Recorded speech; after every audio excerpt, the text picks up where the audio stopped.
Yes, welcome back to physics classes में मुकेश पगड़िया। अपना नेक्स्ट टॉपिक है सेल होगा समांतर क्रम संयोजन। ठीक है, तो सेल आपने भली भांति पढ़ लिया होगा ऐसी मैं उम्मीद करता हूं आपसे। और अब चलते हैं सेल होगा समांतर क्रम संयोजन के बारे में पढ़ने के लिए। तो देखें, हमारे पास में दो सेल हैं, एक सेल ये है और दूसरा सेल ये है। ये सेल का आंतरिक प्रतिरोध हमने यहाँ पर दर्शा रखा है। ये वाला जो सेल है इसका विद्युत वाहक बल ε1 और इसका आंतरिक प्रतिरोध R1, और इस वाले सेल का विद्युत वाहक बल ε2 और इसका आंतरिक प्रतिरोध कितना है, ये R2। ठीक है, अब इनको किस प्रकार से, इन दोनों सेलों को किस प्रकार से संयोजित करें ताकि ये दोनों सेल हमारे कौन से क्रम में हो जाएं, समांतर क्रम में हो जाएं। तो हम क्या करेंगे, एक जैसी ध्रुवता वाले टर्मिनलों को एक साथ संयोजित कर देंगे। एक जैसी ध्रुवता वाले टर्मिनलों को एक साथ संयोजित कर देंगे, यानी कि पॉजिटिव टर्मिनल को पॉजिटिव से संयोजित कर देंगे और नेगेटिव टर्मिनल्स को नेगेटिव टर्मिनल से संयोजित कर देंगे। तो सेलों का ऐसा संयोजन क्या कहलाएगा, समांतर क्रम संयोजन। तो देखें, हमने भी ऐसा ही कर रखा है। तो ये आपका पॉजिटिव टर्मिनल और ये पॉजिटिव टर्मिनल, इन दोनों को मैंने एक साथ बिंदु ए से संयोजित कर दिया, और ये दोनों नेगेटिव टर्मिनल्स हैं, इनको हमने एक साथ किससे कर दिया, बिंदु बी से संयोजित कर रखा है। ठीक है, तो पहले देखें इसके डेफिनेशन देखें।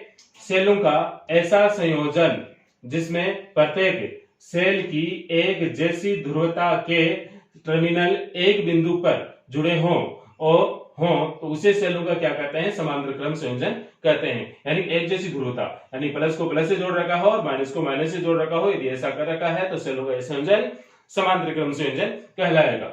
ठीक है, अब इस डायग्राम के बारे में दोबारा चर्चा करते हैं। जो ये वाला जो सेल है जिसका विद्युत वाहक बल ε1 है, इससे हम मान लेते हैं कि I1 धारा प्रवाहित हो रही है। इससे प्रवाहित होने वाली धारा कितनी है, I1 है, और दूसरे सेल से जो प्रवाहित होने वाली धारा है वो कितनी है, I2 है। और ये I1 धारा बिंदु A पर आ रही है और I2 भी धारा कहां पर आ रही है, बिंदु A पर आ रही है। दोनों धाराएं यहाँ पर मिलकर, ठीक है, दोनों धाराएं यहाँ पर मिल जाती हैं और मिलकर यहाँ पर जो धारा नई धारा बन रही है उसका मान कितना है, I। ठीक है, और ये धारा I है, इस बाह्य प्रतिरोध R से प्रवाहित हो रही है, और यहाँ बिंदु B तक धारा कितनी आ रही है, I। और ये वाली जो धारा I है, फिर ऊपर वाले लाइन में यानी ऊपर वाले ब्रांच में पुनः I1 इधर चली जाती है, I2 इधर चली जाती है, दोनों मिलकर कितनी बना लेती हैं, I धारा बना लेती है। इस प्रकार से पूरे सर्किट में धारा का प्रवाह होता है। हमें ज्ञात क्या करना है, हमें इस परिपथ में प्रवाहित कुल धारा I का मान ज्ञात करना है, और परिपथ में जो संयोजित सेल हैं उनका तुल्य विद्युत वाहक बल एप्सिलॉन इक्विवेलेंट ज्ञात करना है, और सेलों का आंतरिक प्रतिरोध R इक्विवेलेंट ज्ञात करना है। कल की तरह कल भी आपने यही तीन चीजें ज्ञात की थी। ठीक है, आज पुनः आपको यही तीनों चीजें याद करनी है इस वीडियो में। तो देखते हैं अब इनको हम किस प्रकार से याद करें। तो थोड़ा सा हम डायग्राम के बारे में और लिख लेते हैं कि ये डायग्राम में कौन क्या किस प्रकार से है। तो हम यहाँ पे लिख सकते हैं दो सेल जिनकी विद्युत वाहक बल ε1 व ε2 है, और इनके प्रतिरोध, आंतरिक प्रतिरोध क्रमशः कितने हैं, R1 व R2 है, जिनको हमने चित्र अनुसार संयोजित कर रखा है, और इनको बाह्य प्रतिरोध R से भी संयोजित कर देते हैं। ये लाइन आपको क्या करनी है, यहाँ पर लिखनी है। ठीक है, दोबारा सुन लीजिए। दो सेल जिनकी विद्युत वाहक बल ε1 व ε2 है, वह इनके आंतरिक प्रतिरोध क्रम से R1 और R2 है, जिनको समांतर क्रम में संयोजित कर रखा है, और इनसे प्रवाहित होने वाली धाराएं क्रम से I1 व I2 हैं, जो मिलकर I धारा बनाते हैं, और ये I धारा बाह्य प्रतिरोध R में से प्रवाहित हो रही है। ठीक है, ये बातें आपको यहाँ पर लिखनी है। ये भाषा, ये जो भाषा यहाँ पे लिखते हैं वो डायग्राम को देख के लिखते हैं हम। ठीक है, जरूर नहीं है कि आप मेरी लैंग्वेज में लिखें, आप अपनी स्वयं की लैंग्वेज में भी लिख सकते हैं, लेकिन मतलब इनका ये डायग्राम का ही आना चाहिए। चलो आगे देखते हैं।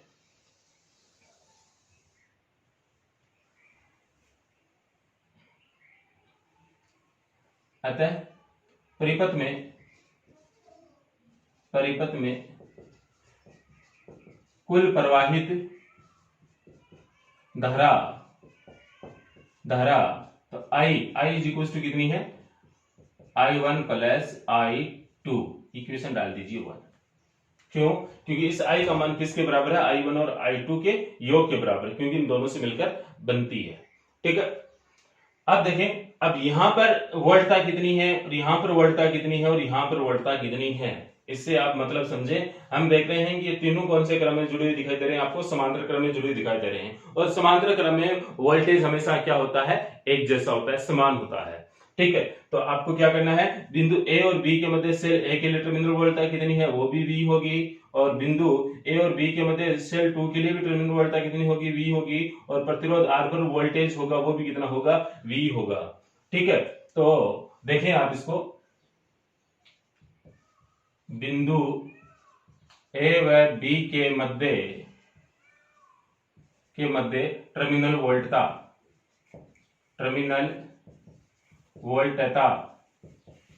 ठीक है, सेल प्रथम सेल के लिए,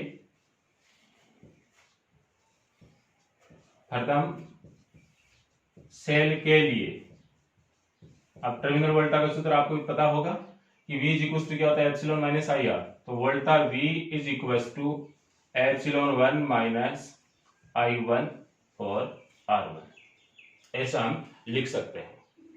ठीक है, क्यों, क्योंकि सेल का विद्युत बल कितना है, एप्सिलॉन 1, आंतरिक प्रतिरोध कितना R1, और इससे प्रवाहित होने वाली धारा कितनी है, I1। तो हमने 1 1 1 कर रखा है, परंतु इसको हमने V1 नहीं कर रखा। क्यों नहीं कर रखा, क्योंकि जितनी टर्मिनल वोल्टता इन दोनों के मध्य है उतनी ही इस सेल के लिए होगी और उतनी ही इस R के लिए होगी। ठीक है, तो अब की बार V क्या रहने वाला है, सेम रहने वाला है। यहां से यदि इस इक्वेशन को मैं इधर लेके आऊं, इस टर्म को इधर लेके आऊं, तो ये माइनस की है तो बराबर किधर लेके आएंगे, प्लस की हो जाएगी, तो I1 R1 is equal to epsilon 1, और इस V को इधर लेके गए तो ये माइनस का V हो गया। ठीक है, हमें I1 का मान याद करना है, तो I1 इज इक्वल टू क्या हो गया, एप्सिलॉन 1 माइनस V अपॉन इस R1 का क्या लग जाएगा, भाग, क्योंकि ये गुणा में है, तो गुणा में जो होती है उसको बराबर के उधर लेकर जाते हैं तो वो कहां चला जाता है, भाग में चला जाता है, तो ये R1, इसको इक्वेशन डाल दीजिए 2। ठीक है, ये प्रथम सेल के लिए है, तो अब इस द्वितीय सेल के लिए भी यही लिखनी पड़ेगी बात, क्या, टर्मिनल वोल्टता द्वितीय सेल के लिए सिंपल है, बहुत ही सिंपल है। ठीक है, तो द्वितीय सेल के लिए टर्मिनल वोल्टता V इज इक्वल टू कितनी है, द्वितीय सेल का विद्युत भाग पहले एप्सिलॉन 2 माइनस I2 R2। बस सेम प्रोसीजर यही करना है कि यहां से भी हमें I2 का मान याद करना है इसकी तरह। ठीक है, इसको मैं इधर लेके आया, तो ये नेगेटिव है तो बराबर के इधर इसको लेते ही किसका हो जाएगा, पॉजिटिव, तो I2 R2 is equal to epsilon 2, V को इधर लेके गए तो माइनस का V। हमें यहां से I2 का मान याद करना है, तो I2 इज इक्वल टू कितना हो गया, epsilon 2 minus V upon R2 से आप इसको क्या कर दोगे, डिवाइड, इसको इक्वेशन डाल दीजिए 3। सिंपल। अब इसके बाद में ऐसा हम क्यों कर रहे हैं, I1 I2 की मान क्यों याद कर रहे हैं, क्योंकि हमें यहाँ इस इक्वेशन में I1 और I2 की वैल्यू पुट करनी होती है, इसलिए।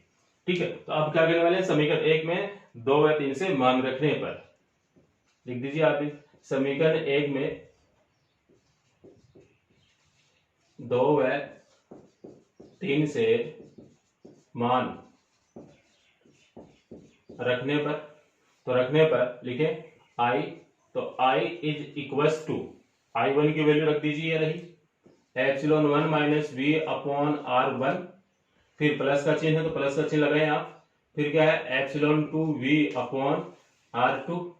ठीक है, और अब इन दोनों को इस तरीके से भी हम लिख सकते हैं, I is equal to epsilon 1 minus V, और यहाँ पर भी R1 और यहाँ पर भी R1, ये प्लस का साइन है, इसको भी अलग अलग करके लिख लीजिए, एप्सिलॉन 2 R2, और यहाँ पे माइनस का साइन है, माइनस V अपॉन R2। ठीक है, पहले वाले टर्म में आपने देखा था कि एप्सिलॉन और एप्सिलॉन की जो वैल्यू थी उनको आप एक साथ लिख रहे थे, और बाकी जो वैल्यू उनको आप एक साथ लिख रहे हैं, तो इनको हम क्रम से संयोजित कर लेते हैं, यानी कि एप्सिलॉन 1 और एप्सिलॉन 2 को एक साथ लिख रहे हैं, तो एप्सिलॉन 1 अपॉन R1, इसको इसके साथ लिखें तो ये किसकी वैल्यू है, प्लस की है, तो प्लस का चिन्ह लगाए यहाँ पर, एप्सिलॉन 2 अपॉन R2। ठीक है, अब ये और ये दोनों बच गए, अब 2 बच गए तो उनको यहाँ पर लिख दीजिए, तो ये माइनस की वैल्यू है तो माइनस का चिन्ह लगाए यहाँ पर, माइनस V अपॉन R1, और ये माइनस, ये क्या हो गया, V अपॉन R2। सिंपल है। ठीक है, तो अब देख लीजिए आप, इनमें मैं क्या ले रहा हूं, लघुत्तम ले रहा हूं, पहले इन दो के लिए मैं लघुत्तम ले रहा हूं, तो ये लघुत्तम कितना आ गया आपके पास में, R1 R2 लघुत्तम आ गए। ठीक है, इधर R1 है तो इसको R2 से मल्टीप्लाई करना पड़ेगा, इधर R2 है तो इसको R1 से मल्टीप्लाई करना पड़ेगा। तो ये हो गया एप्सिलॉन 1 R2 प्लस इधर क्या करूं एप्सिलॉन 2 R1, इस प्रकार से। ठीक है, फिर ये यहां से कॉमन क्या आ गया, माइनस बी कॉमन आ गया, तो माइनस बी कॉमन ले लिया मैंने, तो यहां पर क्या बचा 1/R1 और ये प्लस 1/R2। क्यों यहां पर प्लस क्यों बचा, यहां पर प्लस क्यों बचा, क्योंकि माइनस ये कॉमन ले लिया, तो माइनस कॉमन ले लिया तो यहां पर क्या हो गया प्लस। यदि आप इसको अंदर मल्टीप्लाई करके देखते हैं, माइनस वी को अंदर मल्टीप्लाई करके देखते हैं, माइनस वी और यहाँ पर प्लस और माइनस मल्टीप्लाई होकर क्या हो जाएगा माइनस वी अपॉन R2, ये वाली स्टेप पुनः आ जाएंगी। ठीक है, तो बच्चे यहाँ पर गलती कर देते हैं, यहाँ पर प्लस नहीं करते हैं, ये सोचते हैं यहाँ माइनस है तो यहाँ पर भी माइनस रख देते हैं, तो आपको ये गलती नहीं करनी है। अगेन इसका भी आप लघुत्तम ले लीजिए, तो क्या हो गया ये I इज इक्वल टू, एक बार अगेन इसको लिख रहा हूं मैं, epsilon 1 R2 plus epsilon 2 R1 upon R1 R2 minus ये V है इधर आपका, और इसका मैं लघुत्तम ले रहा हूं, एलसीएम ले रहा हूं, तो क्या हो गया R1 R2। ठीक है, तो यहां पर क्या हो गया R1 प्लस R2, सिंपल है। ठीक है, इस पूरी टर्म को मैं इधर लेके आ रहा हूं एक साथ, इस पूरी टर्म को मैं इधर लेके आ रहा हूं, तो ये माइनस की है तो ये किसकी हो जाएगी प्लस की, ये हो गई V R1 plus R2 upon R1 R2। ठीक है, ये टर्म बची, तो equals to epsilon 1 R2 plus epsilon 2 R1 upon R1 R2। इस I को मैं बराबर की इधर लेके जाऊंगा तो किसकी हो जाएगी माइनस की, तो ये माइनस I। ठीक है, अब मैं क्या कर रहा हूं, इस जो इधर मुझे v का मान चाहिए और v की जो पास में जो मल्टीप्लाई में है उसको मैं इधर लेके जाऊंगा, तो इधर जो v के इधर जो मल्टीप्लाई में है उधर जाके किस में हो जाएगा डिवाइड में हो जाएगा, कहने का मतलब है भाग में चला जाएगा। तो देखें आप, तो v इज इक्वल टू ये तो है epsilon 1 R2 plus epsilon 2 R1 upon R1 R2। ठीक है, इसके इधर लेके जा रहा हूं ये डिवाइड में, तो जो ये है या तो ऊपर और ये क्या आ जाएगा नीचे, तो R1 R2 upon R1 plus R2, यानी कि इसका क्या हो गया उल्टा, और ये माइनस, तो माइनस क्या है I इसके साथ में भी ये यही व्यवहार करेगा, तो ये भी क्या हो गया ये भी उल्टा, तो क्या हो गया R1 R2 अपॉन नीचे क्या आ गया R1 प्लस R2। ठीक है, तो v की वैल्यू ये आ गई। अब इस v की वैल्यू की हमें जो तुलना करनी है इस वाली इक्वेशन के साथ में करनी है कि v इज इक्वल टू क्या होता है एप्सिलॉन माइनस IR, इससे तुलना करनी है। ठीक है, v की जगह v है, अब एप्सिलॉन की जगह क्या है इसमें ये पूरा है। ठीक है, और स्मॉल r की जगह क्या है ये वाला इंडिकेट है, और I की जगह इसमें I है। दूसरी चीज एक चीज यहाँ पर और है, जो कट रहा है उसको काट भी सकते हैं हम। ठीक है, यहाँ पर ये वाली टर्म इससे कैंसिल हो रही है, तो इसको आप यहाँ से कैंसिल कर सकते हैं। ठीक है, तो अब क्या रिमेनिंग रहा वो मैं यहाँ पे लिख रहा हूं, कुछ इरेज करने के पश्चात लिख रहा हूं।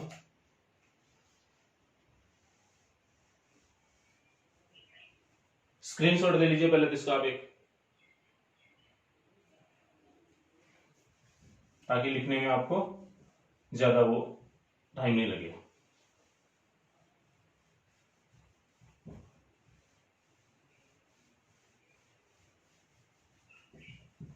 लो जी, काटने के पश्चात क्या बचा आपके पास में वो लिख रहा हूं मैं, v is equal to epsilon 1 R2 plus epsilon 2 R1 upon R1 plus R2, ये और माइनस I, और ऊपर है R1 R2 upon R1 plus R2, ये वाली स्टेप बची।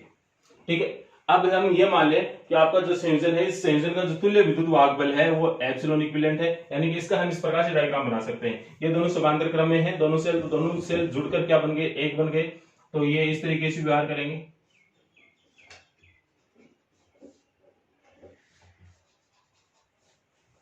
ये आपका प्रतिरोध R, इन दोनों सेलों को समांतर क्रम जोड़ने के पश्चात इसका जो तुल्य विद्युत वाहक बल है वो मैंने मान लिया एप्सिलॉन इक्विवेलेंट, और इसका आंतरिक प्रतिरोध मान लिया R इक्विवेलेंट, ये प्लस माइनस, और अब इन दोनों से मिलकर जो धारा प्रवाहित हो रही है वो कितनी है I है। ठीक है, तो हमें क्या चाहिए, हमें एप्सिलॉन इक्विवेलेंट और आर इक्विवेलेंट की वैल्यू चाहिए। तो ये वैल्यू हमें इसमें इस इक्वेशन में हमें दिखाई पड़ रही है कि जो टर्मिनल वोल्टा का फॉर्मूला इसके अनुसार होता है, V equals to epsilon minus epsilon R, V equals to epsilon minus I R होता है। ठीक है, तो टर्मिनल वोल्टा हम क्या मान सकते हैं, V is equals to epsilon equivalent minus R equivalent, इस प्रकार से। इस समीकरण की यदि हम इससे तुलना करें तो एप्सिलॉन इक्विवेलेंट की वैल्यू ये है और आर इक्विवेलेंट की वैल्यू क्या है, ये वाला कोष्टक है। ठीक है, तो ये चीज आपको यहाँ पर नीचे लिखनी है। देख रहे हैं आप, सोचे हैं कि अब सर आगे क्या लिखने वाले हैं। ठीक है, आप ऐसे देखने से काम नहीं चलेगा, आप अपना दिमाग आगे दौड़ाएं कि हाँ इस स्टेप में ये हो गया, ये कट रहा है, ये बच रहा है, अब ये स्टेप आएगी, अब ये स्टेप आएगी।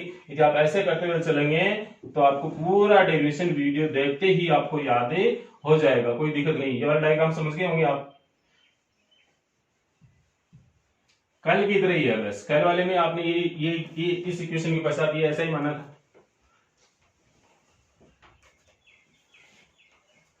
यदि संयोजन का तुल्य विद्युत वाहक बल एप्सिलॉन इक्विवेलेंट व तुल्य आंतरिक प्रतिरोध आर इक्विवेलेंट हो तो कैसे लिख सकते हैं, हो तो इसको आप समीकरण दे दीजिए नेक्स्ट 1 2 3 या 4। हो तो समीकरण 4 से तुल्य विद्युत वाहक बल दिए हो गया epsilon 1 R2 plus epsilon 2 R2 upon R1 plus R2, और तुल्य आंतरिक प्रतिरोध कितना हो गया, ये हो गया R1 R2 upon R1 plus R2।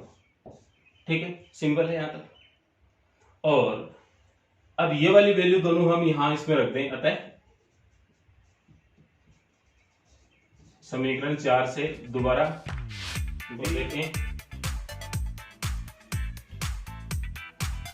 तो V is equal to epsilon equivalent minus I R equivalent. क्यों ऐसा क्यों, क्योंकि इसकी जगह हमने क्या वैल्यू रख दी, आर इक्विवेलेंट मान लिया इसको, और इसको हमने क्या मान लिया, एप्सिलॉन इक्विवेलेंट मान लिया। तो ये दोनों वैल्यू हमने इस प्रकार से लिख दी है। अब यहां पर देखें ओम के नियम से, ओम के नियम से बाह्य प्रतिरोध कैपिटल आर पर विभवांतर या वोल्टेज पतन V इज इक्वल टू क्या लिख सकते हैं, आई आर। ठीक है, तो V की वैल्यू यहां पर हम पुट करें, तो V की वैल्यू यहां पर पुट करने के पश्चात क्या हो गया, I R is equal to epsilon equivalent minus I R equivalent. इसको हम इधर लेके गए, ये हो गया I R plus I R equivalent is equal to epsilon equivalent. दोनों में आई है तो आई क्या आ गया, कॉमन आ गया, तो आई इज इक्वल टू क्या हो गया, आर प्लस आर इक्विवेलेंट। अरे कैपिटल लिखा गया, इसको स्मॉल लिख लीजिए भाई, R equivalent is equal to epsilon equivalent. अतः आई इज इक्वल टू क्या हो गया, एप्सिलॉन इक्विवेलेंट, और ये इसके गुणा में है तो बराबर इधर आके किस में आ जाएगा, भाग में, तो आर प्लस आर इक्विवेलेंट। तो ये बाह्य प्रतिरोध में प्रवाहित धारा है, यह है बाह्य प्रतिरोध, यह है बाह्य प्रतिरोध कैपिटल आर में प्रवाहित विद्युत धारा का मान है। ठीक है, केस फर्स्ट, कल की तरह यहां पर भी हम केस फर्स्ट की चर्चा करेंगे, फर्स्ट सेकंड ऐसे पढ़ते रहेंगे। ठीक है, यदि एप्सिलॉन 1 और एप्सिलॉन 2 दोनों का मान बराबर है और कितना है एप्सिलॉन मान ले, और वह R1 आंतरिक प्रतिरोध R1 और R2 इन दोनों के भी मान क्या है, बराबर हैं, तब क्या लिख सकते हैं, इसको आप इक्वेशन डाल दीजिए 5, इसको इक्वेशन डाल दीजिए 6। ठीक है, तब समीकरण, और इसको डाल दीजिए 7।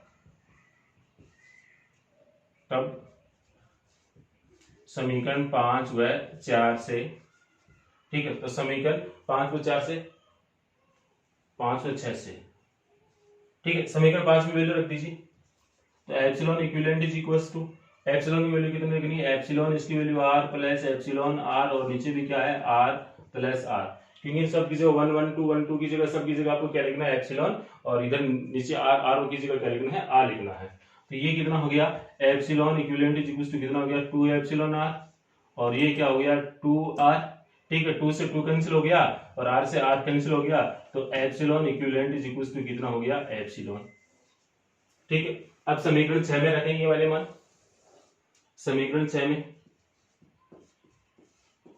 समीकरण 6 से, तो r equivalent is equals to r plus r, और इसकी जगह भी r बट्टा नीचे क्या है r1 प्लस r2 है, तो इसकी जगह r प्लस r, तो ये क्या हो गया r equivalent is equals to r तो क्या हो गया r square upon r plus r कितना हो गया 2r, एक r से एक r कैंसिल हो गया, तो r equivalent is equals to कितना हो गया r अपॉन 2।